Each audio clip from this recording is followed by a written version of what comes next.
everyone, and welcome back to the channel. So I was browsing eBay the other day, just scrolling through, and something really caught my eye. An iPhone 13 Pro, specifically an eBay certified refurbished one, for just $369 USD. And do you know why that's so attractive to me? It's because I still have my launch day iPhone 13 Pro right here, and even though of course I use the latest iPhone Pro series as my main phone, there's something really unique about this device. I've just never wanted to let it go.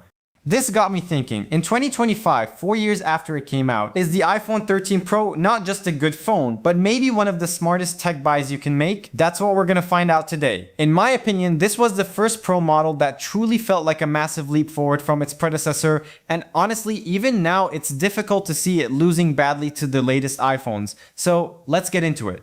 First up, let's talk about the design. Apple brought back these iconic flat stainless steel edges with the 12 series, but I really feel like they perfected the formula here with the 13 Pro. Holding it, it just feels, well, solid. It's sturdy, elegant, and has this luxurious weight to it that you just don't get on many phones anymore. It's about 204 grams, which gives it a really premium feel in the hand.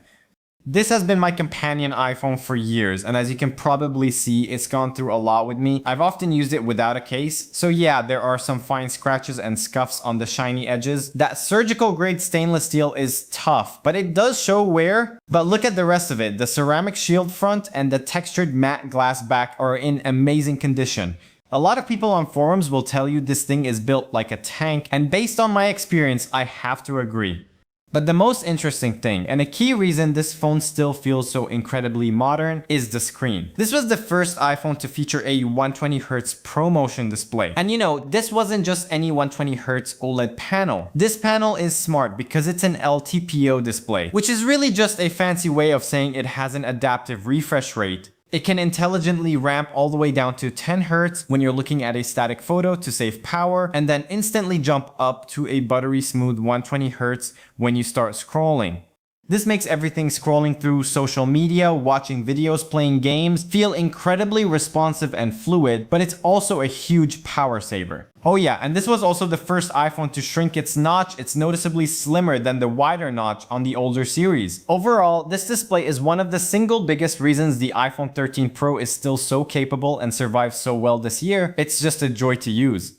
Okay, so let's talk about what's under the hood, performance. The iPhone 13 Pro uses the Apple A15 Bionic chip. And crucially, the Pro model got the more powerful version with a 5-core GPU compared to the 4-core GPU in the standard iPhone 13. This is the same family of chip that Apple later used in the standard iPhone 14 models and the iPad mini 6, which tells you how much headroom it had. It's also paired with 6GB of RAM, which is still plenty for smooth multitasking.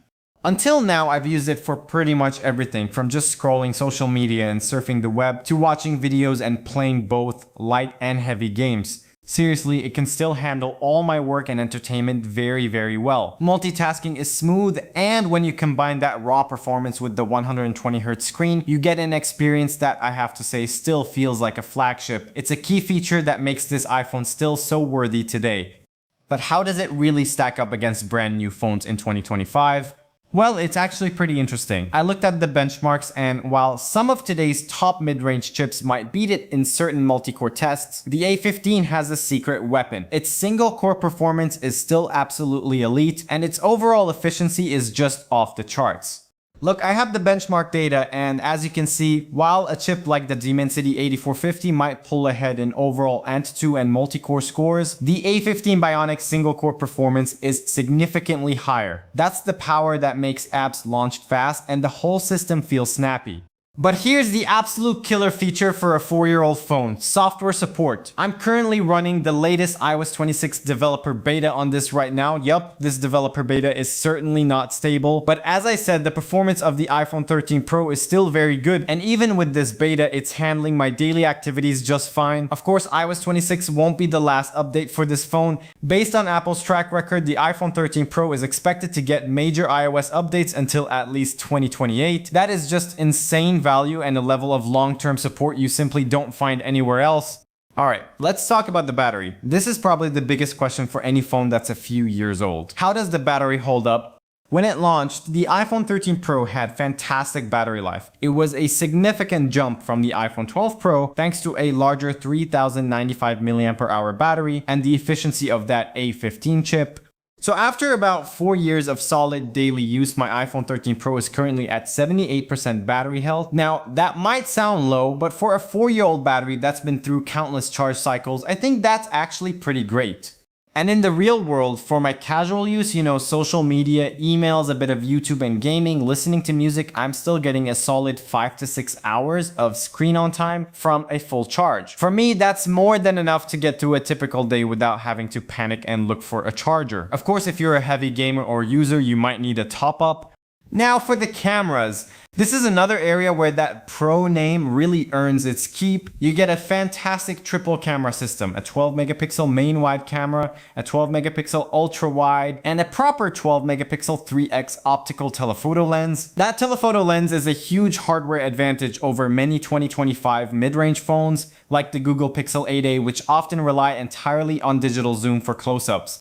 The sensors here are large, with wide apertures like f1.5 on the main lens, which lets in a ton of light for great low light performance. You also get professional grade features like Apple ProRAW for incredible editing flexibility and ProRes video recording. And this was the phone that introduced cinematic mode, which creates that cool shallow depth of field effect in video. It's limited to 1080p at 30 FPS on this model, but it's still a really fun and creative tool to have.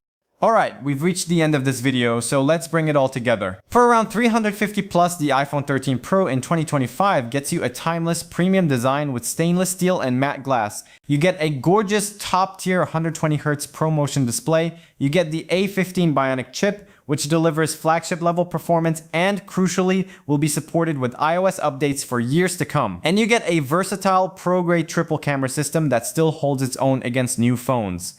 Okay, but it can't all be perfect, right? This is a 4-year-old phone, and by 2025 standards, it definitely has some clear downsides. First and most obvious, the Lightning port. In a world where practically everything, laptops, tablets, headphones, even the new iPhones uses USB-C, being stuck with Lightning feels, well, outdated. It means you still have to carry that extra specific cable. It's a bit of an inconvenience. Second, this phone does not support Apple Intelligence. All those new fancy on-device AI features that Apple is pushing are only available on the iPhone 15 Pro and newer. So you do miss out on that native integrated experience. But let's put that in perspective. With the money you're saving, are these deal breakers?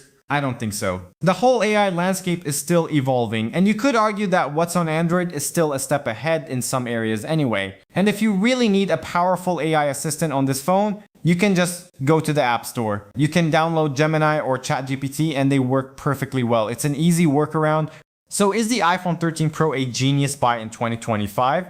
My answer is a resounding yes, but with two major conditions. One, you find a unit with excellent battery health, ideally over 90%, or you factor in the cost of a replacement.